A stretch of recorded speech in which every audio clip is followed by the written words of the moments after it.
Hello, I'm Senator Lisa Murkowski, and I'd like to welcome you to this edition of Veterans Spotlight, which is a partnership effort in my office and the Library of Congress's Veterans History Project. This project was created by the Library of Congress back in 2000 as a way to preserve the personal accounts of American war veterans so that future generations may hear directly from veterans and better understand what has happened on our front lines. As we all know, Alaska's relationship with our veteran community is unique. We have the highest percentage of veterans in our population in the entire United States. Our veterans have served with distinction. They have served selflessly, and every single one of them has a story to tell. Veterans Spotlight is our opportunity to listen and learn. We can learn a lot about our country, our state, and ourselves from the men and women who have fought for us and the freedoms that we hold dear. We owe it to our veterans to honor them through sharing their stories, and we owe it to our nation to use their stories as lessons of patriotism, commitment, and service. If you have a parent, a sibling, friend, or a member of your community whose service to our nation should be shared with the nation, I invite you to reach out to me at spotlight@murkowski.senate.gov. I was 15. Well, actually, I was 14 because I didn't turn 15 until June, and I joined in May. And and all my school friends that were, we were all about the same age. I grew up with them from the time when we came, and we all joined the Guard. We lived on the farm, and to go to school, we had a school bus. We had two buses that ran in our area, in the Butte area. The big thing was after they bombed Dutch Harbor and they were coming up closer, we started studying aircraft. Japanese aircraft. They had plastic models made of all the different types that they had observed, I guess, out there, and they would show them, and we would, could learn from the silhouette what kind of plane it was. Yeah, I suppose we were worried some, but we were being trained to also. We were issued rifles, and we all had training to shoot them. But my dad had already trained us when I was about 10 to shoot. In fact, practically everybody that was in the Guard knew how to fire a gun, shoot a gun, and hit the targets. And so we did pretty good on shooting range. I remember once or twice we went to the Fort Rich rifle range, and these rifles weren't the Garand that they had later on when I was drafted. They were bolt action Enfields, I think they were. And we also took them home and kept them with us, and when we trained, we bring them with us to the for training and that. And we learned basic marching and close order drill and that sort of thing. And so this is kind of to get you into a cohesive group, so you acted together and you weren't, you had something to go keep you going, I got my draft notice in December of '45, and I actually went to serve then in January.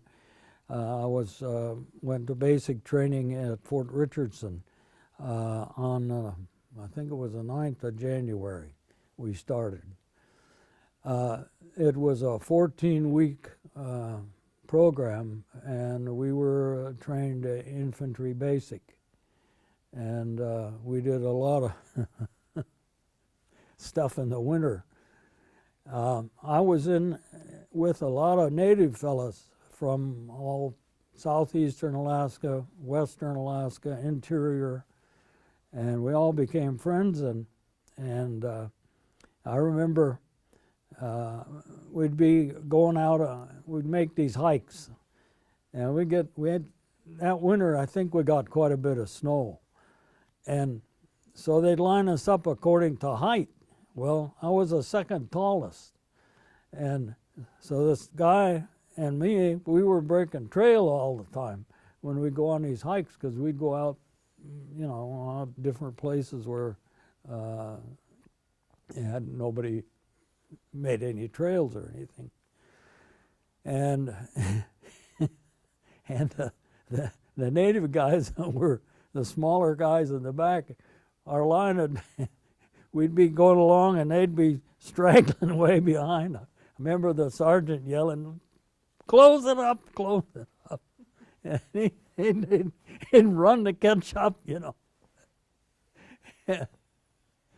Oh, they were a great bunch. And then in April, we got our assignments. They'd put them up on the board. Well, I was listed with a bunch of my buddies for Harborcraft out in ADAC.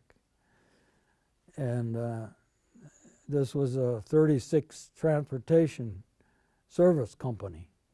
And getting any equipment took months to get out there. In fact, the food was terrible. Once in a while a ship would come in and they'd have stuff they wanted to get rid of, and we'd get it. And it wasn't very good eating. I remember they had a whole shipment of mutton. And I don't know, for a month or so we were eating rotten mutton. The bad things, I think I won't go into those. There were some bad things. And murders, and suicides, shootings, hangings, especially out in the Aleutians. There were people that should never have gone out there. I mean, people who lived in a big city with their family and friends and everybody, and they're out there, I guess they just couldn't handle it. I survived all that. I don't know why, but I think because the way I was brought up here in Alaska, you had to do what you had to do to survive.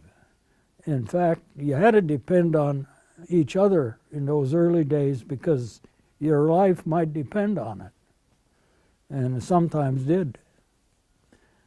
So, you know, you had a different way of looking at being out there. It was no fun, you know, trying to live and that, but I felt that my work, you know, you're doing something and constructive, and that helps. Finally left there when I re-enlisted. That was the reason I did it, was because I knew I was going to be transferred back to Fort Rich, closer to home. And it was in 22nd of July, actually the 23rd, I think.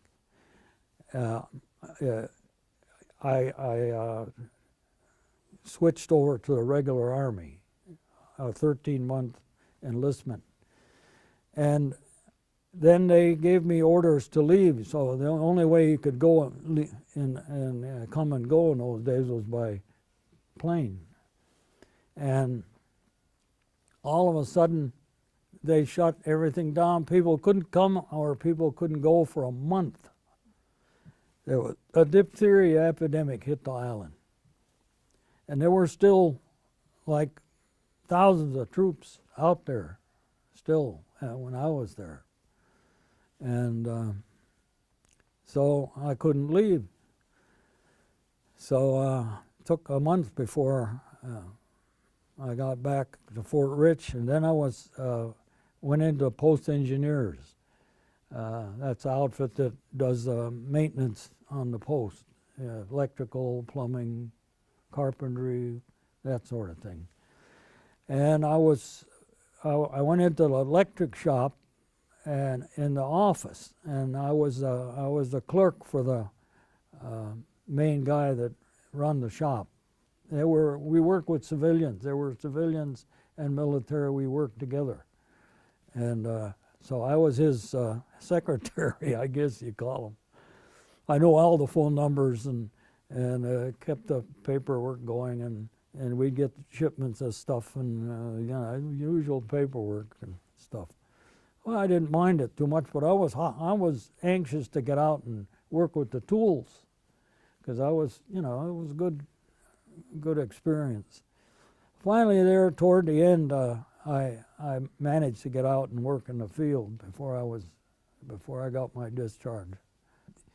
It was over the years that we were recognized. Well, it was kind of nice, you know. Of course, I grew up with all these guys, and some of them stayed up here, and a lot of them left, and of course now I don't have hardly any friends.